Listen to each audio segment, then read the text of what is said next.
வாழ்க வளமுடன். இன்னைக்கு உணவும் உலகமும் நிகழ்ச்சியில சுவையான மட்டன் சுக்காய் எப்படி செய்யலாம் அப்படிங்கிறத பார்க்கலாம் வாங்க. நான் ஒரு 300 கிராம் மட்டன் எடுத்துருக்கிறேன். நல்ல சின்ன சின்னதாக வெட்டி நல்லா கழுவி வச்சிருக்கிறேன். இப்போ பாருங்க, இதில் ஒரு தேவையான அளவுக்கு உப்பு போடுவோம். ஒரு 1/4 டீஸ்பூன் உப்பு போட்டுக்கலாம். சரி, இப்போ உப்பு போட்டாச்சு. அப்புறம் கொஞ்சம் இஞ்சி பூண்டு பேஸ்ட் போட்டுக்குவோம். நம்ம 300 கிராம்னால ஓரளவுக்கு கொஞ்சம் கம்மியாக போட்டாலே போதும். பாருங்கள், ஒரு கைப்பிடி அளவுக்கு போட்டுக்கோங்க. அதுக்கப்புறம் கொஞ்சம் ஒரு 1/4 டீஸ்பூன் ஜீரகப்பொடி போட்டுக்கோங்க. அதுக்கப்புறம் ஒரு டீஸ்பூனு வத்தல் பொடி கூட கொஞ்சம் சேர்த்துக்கோங்க. ஒரு 1/4 டீஸ்பூன் வரைக்கும் போட்டுக்கலாம். அப்புறம் ஒரு 1/4 டீஸ்பூன்னு மல்லிப்பொடி போட்டுக்கோங்க. அப்புறம் கொஞ்சம் மஞ்சள் பொடி, கொஞ்சமாக மஞ்சள் பொடி போடுங்க. அப்புறம் கடைசியாக இந்த லெமனில் ஒரு சின்ன லெமன் எடுத்து அதை இதெல்லாம் புளிஞ்சு விட்டுருவோம்.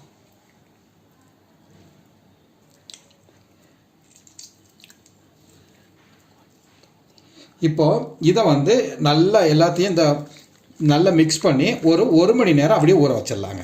ரொம்ப எளிமையான இது டிஷ் தான். இது நம்ம எல்லா பேச்சுலர்ஸ் கூட ஈஸியாக செய்திடலாம். மட்டன் சுக்கா இவ்வளோ தான். இதை போட்டு இவ்வளோத்தையும் போட்டாச்சு. இதை ஒரு மணி நேரம் நல்லா மிக்ஸ் பண்ணி விட்டுட்டு அப்படியே 1 மணி நேரம் ஊற வச்சுட்டா போதுங்க. எல்லா மசாலா எல்லா இடமும் நல்லா படும்படி இப்படி கையினாலே நம்ம நல்லா பிசைஞ்சு கொடுத்துருவோம்.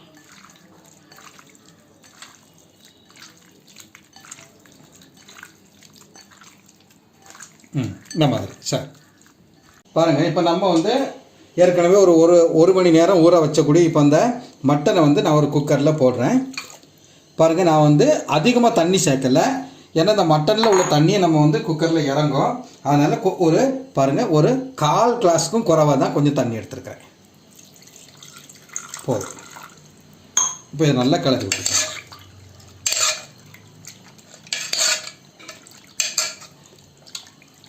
இப்போது இதை நம்ம அடுப்பில் வச்சு ஒரு 4 விசில் வரக்கூடிய அளவுக்கு வைக்கணும்.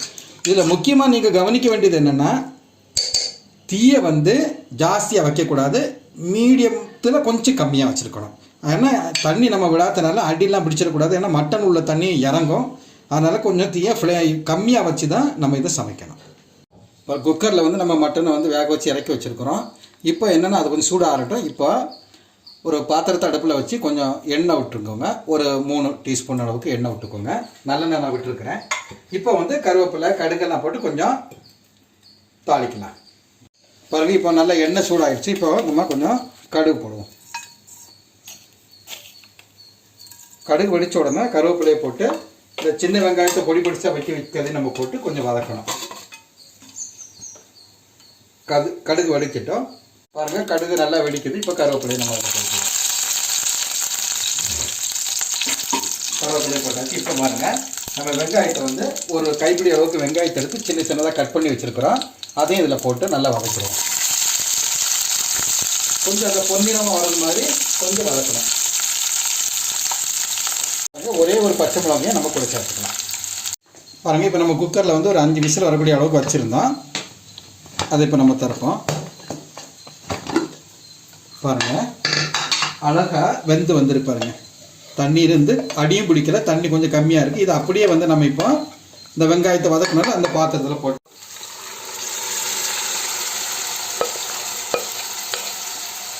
இப்போ எல்லாமே நல்லா ஒருக்கா கலந்து.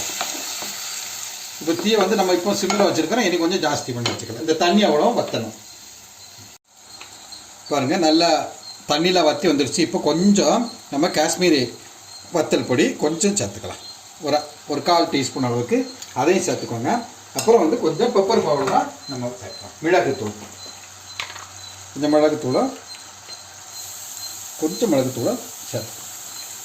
இப்போ பாருங்கள், சுவையான மட்டன் சுக்கா ரெடி ஆகிடுச்சு. நல்லா ஒரு கலந்து கிண்டி பாருங்கள். நம்ம சுற்றி வெங்காயத்தை கட் பண்ணி சின்ன போட்டுருக்கணும். இப்போ கொஞ்சம் கொத்தமல்லி கீரையும் போட்டு சாப்பாட்டுக்கு நம்ம ரெடி ஆகிடுச்சுங்க. இது சுவையான மட்டன் சுக்கா.